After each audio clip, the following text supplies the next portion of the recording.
know you could be the winner if you really wanted to, right? But the problem is you keep playing that what if game. What if it don't work? What if I fail? Nah, flip it. What if it does work? And what if you win?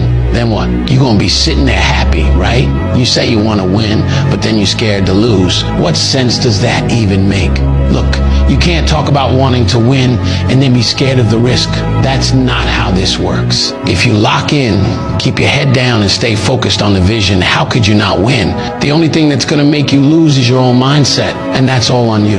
Your biggest enemy ain't out there, it's in your head. So if you wanna win, you gotta get out of your own way. And here's the truth. Every time you doubt yourself, you're slowing down your own progress. You either believe in yourself or you don't.